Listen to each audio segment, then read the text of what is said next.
Europe 1. Le grand direct de la santé avec aujourd'hui autour de la table Isabelle Quenat, le docteur Martine Pérez, Elisabeth Assayag et notre sexologue, le docteur Catherine Solano. Et justement, on va poser une question très simple aujourd'hui. Comment faire durer un rapport plus longtemps? Un rapport sexuel, bien évidemment. D'abord, Catherine, est-ce qu'il y a une durée minimum pour un rapport sexuel? Alors non, il n'y a pas de durée minimum, il n'y a pas de minimum syndical. Du moment qu'on est content, même si ça dure 30 secondes et qu'on est heureux, c'est bien.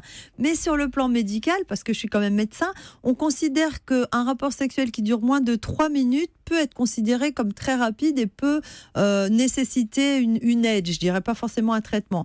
Mais c'est pas tout à fait suffisant parce que des fois ça dure 3 minutes et le couple est content.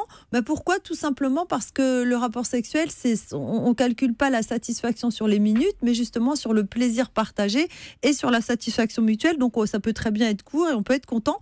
Ça dépend aussi beaucoup de la durée des préliminaires qui sont avant la pénétration. Parce que quand je parle de durée, c'est la durée à partir de la pénétration. Donc moins de 3 minutes. C'est ça ce qu'on compte en fait. Voilà, moins de 3 minutes, ça c'est considéré comme limite si c'est systématique, bien sûr. Si c'est une fois tous les 20 fois, c'est pas gênant, ça ne dure que 3 minutes. Quand un homme est gêné par ça, qu'est-ce qu'il doit faire? Alors, la première chose à faire, c'est d'avoir des rapports sexuels suffisamment fréquents. C'est-à-dire qu'il faut avoir 2 ou 3 rapports par semaine pour que ça puisse durer suffisamment longtemps. Tous les hommes qui ont des rapports espacés ont tendance à avoir une éjaculation beaucoup plus rapide. Donc ça, c'est important. Et alors, le problème, c'est que dans les couples, quand il y a une éjaculation trop rapide, la tendance générale, c'est de dire c'était pas terrible, donc on n'ose pas trop recommencer. La femme se dit ça va être encore un peu trop rapide, je vais être frustrée. L'homme se dit oh là là, je vais pas être très bon sur ce coup-là. Donc ils ont tendance à espacer les rapports et plus ils espacent, plus c'est catastrophique. Et donc le problème, donc l'évitement augmente le problème et on arrive avec des couples qui viennent nous consulter en disant ça dure 30 secondes, mais qui ont beaucoup espacé les rapports. Donc la première chose qu'on doit leur dire, c'est recommencer régulièrement. Le problème, c'est que pour augmenter la fréquence des relations sexuelles, il faut être 2. Oui, voilà, c'est ça le problème. Oui. C'est un problème et c'est en même temps un indice, je dirais. Parce que quand un homme explique ça à une femme ou quand un sexologue explique ça à un couple, il y a plus de la moitié des femmes, je dirais 80% des femmes qui disent ok, quand est-ce qu'on s'y met? C'est déjà un début de solution. Et alors, quand vous avez une femme qui dit c'est ton problème, débrouille-toi, moi j'y suis pour rien. C'est pas bon signe parce que si vous voulez, pour réussir à apprendre à gérer l'excitation, il faut être 2. Quand un homme est tout seul avec son problème, il n'y arrive pas. Il faut que sa partenaire l'aide et soit soutenante. Donc. Et comment on fait dans ces cas-là? Alors, les conseils pratiques, le premier, ça va être de choisir une posture favorable. Et la meilleure position sexuelle pour que ça dure longtemps, c'est l'homme qui est allongé sur le dos en dessous et la femme qui est dessus, soit allongée, soit assise.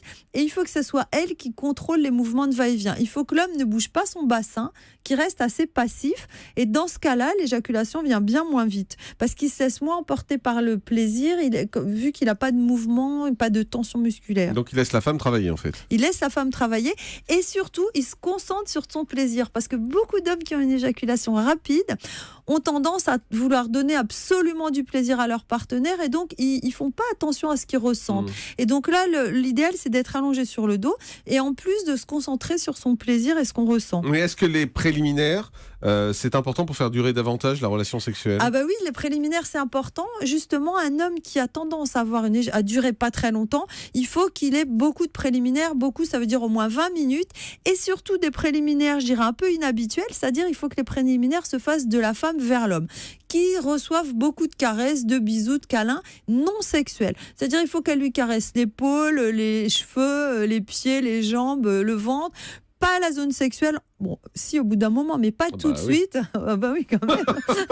Mais pas tout de suite, pour que l'excitation diffuse sur tout son corps et que la tension sexuelle soit moins forte et ça dure plus longtemps. Je crois que vous voulez insister aussi sur l'importance de la respiration. Oui, alors la respiration, c'est hyper important. Beaucoup d'hommes qui ont une éjaculation trop rapide ne respirent pas, bloquent leur respiration. Donc il faut apprendre à respirer par le ventre, c'est-à-dire en gonflant son ventre pendant les rapports sexuels et si possible, alors là, le plus, c'est une respiration par mouvement de va-et-vient. va-et-vient, c'est ça qui ralentit le plus l'éjaculation. Une respiration par moment de va-et-vient. Voilà, il faut que ça soit synchronisé. Bon, autrement, il y a l'astuce que tout le monde connaît, c'est penser à autre chose. Voilà, alors penser à autre chose, c'est à la fois bien et pas bien. C'est nul si vous dites je dois penser à mon boulot. Comme disait un monsieur, pendant que je suis au boulot, je pense à ma copine et quand je suis avec elle, il faut que je pense à mon boulot. C'est pas une très bonne idée. Donc, par contre, penser à autre chose en restant dans l'excitation, c'est bien. Je vous donne un exemple. Souvent, je dis beaucoup de patients me disent, moi, ce qui déclenche mon éjaculation, c'est de voir le visage de ma partenaire qui a du plaisir.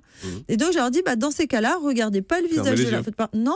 Non, je leur dis, regardez ses seins un petit peu plus bas. Donc, on reste quand même dans l'excitation parce que ça vous fait rire, mais chaque homme a une pensée. Ça fait pareil, Jean-Michel Apathy prend des notes, c'est tout. On le voit sur Europe1.fr. J'écoute attentivement pour savoir ce que je dois faire. L'image sur Europe1.fr est fabuleuse. On vous voit en train de prendre des notes pendant que Catherine parle. C'est très intéressant. Mais regarder les seins, c'est 10 fois plus excitant que de regarder les yeux. Ça dépend pour qui. Ça dépend pour qui. Si un homme me dit ce qui est excitant, c'est de regarder ses seins, je dis regardez son visage. Votre patient, pardon. Non mais justement, il faut que ça soit un patient, qu'il ait de la patience pour que ça dure plus longtemps. Et dernier conseil ou c'est bon? Je peux vous en donner plein d'autres. Alors c'est par exemple, vous avez parlé des yeux, donc gardez les yeux ouverts parce que beaucoup d'hommes ferment les yeux au moment de l'éjaculation quand elle arrive. Et à ce moment-là, gardez les yeux ouverts. Souvent, ça peut beaucoup les aider. Merci beaucoup, Catherine Solano. Jean-Michel